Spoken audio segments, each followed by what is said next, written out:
Hello friends, I am doctor Charu Dave from Jhabua.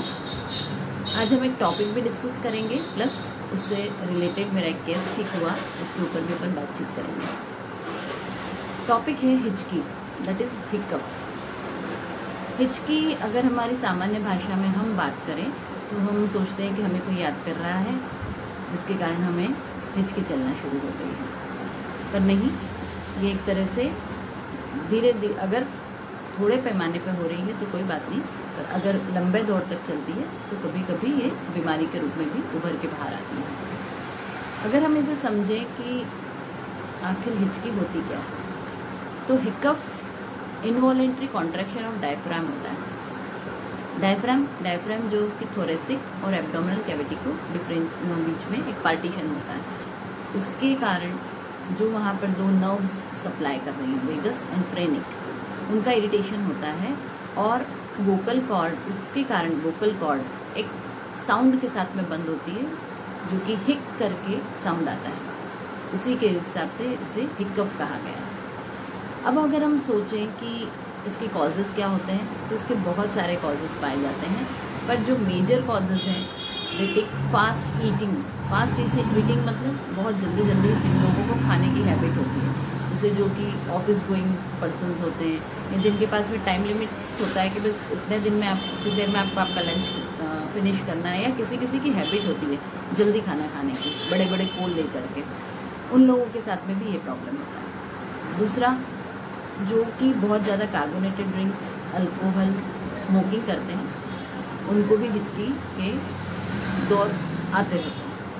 तीसरा, chewing gum को chew करने की जिन लोगों की हैबिट होती है वो भी इसके शिकार होते हैं। गैस्ट्रिक कंप्लेंट्स होना भी इसका एक बहुत बड़ा कारण है। इसको हमें बहुत लाइटली नहीं लेना चाहिए। अगर ये लॉन्ग ड्यूरेशन तक हो रही है, 5-7 मिनट 10 मिनट के लिए हो रही है और बंद हो जाती है तो बहुत अच्छी बात है, पर किसी लोगों को ये बहुत लॉन्ग ड्यूरेशन तक चलती है, 1 दिन 2 दिन 4 दिन 5 दिन ऐसे भी चलती है। जो मेरी पेशेंट थी उसके साथ में ये स्थिति 15 दिन से हो रही थी। मैं उसका एक क्लिप आपके साथ में शेयर करूंगी जो उसने मुझे बताया, और उस बेसिस पे मैंने उसका केस टेकिंग करके प्रॉपर सिमिलिमम निकाल करके और रेपेट्राइज करके और उसे दवाई दी। उसको बहुत आराम आया। मुझे ना हिचकियाँ कॉन्स्टेंट चल रही थी और रात को भी ढंग से सो नहीं पा रही थी और सुबह भी चलती थी, तो अब मैम से दवाई लेने के बाद मुझे अब आराम मिला है।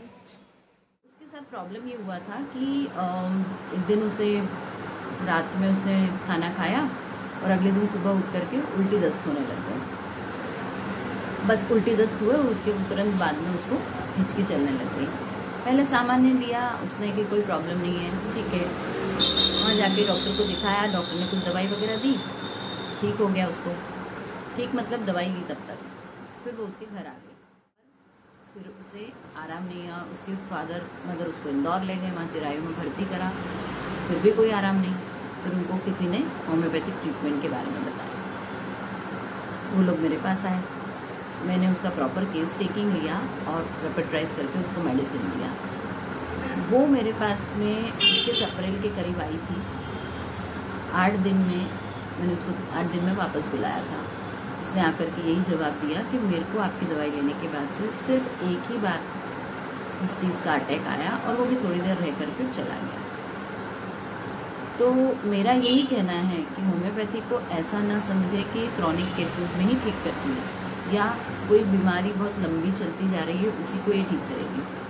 आपको इंस्टेंट रिजल्ट्स भी मिलते हैं अगर आपका केस टेकिंग, आपका ट्रेपेट्राइजेशन, आपकी चूजिंग ऑफ सिमिलिमम एग्जैक्ट है, तो ये एक मिरेकल जैसा काम करती है। तो मेरा सभी जो कि नए बच्चे आते हैं होम्योपैथी को, एक आजकल सोचने लगे कि यार होम्योपैथी करना मतलब बहुत डिफ़िकल्ट हो गया है, वो ना समझें और डीप स्टडी करें, लोग अच्छे डॉक्टर्स के अंडर काम करें, अच्छे होम्योपैथ्स के अंडर काम करें और सीखें, तो ये बहुत अच्छा रिजल्ट्स देती है।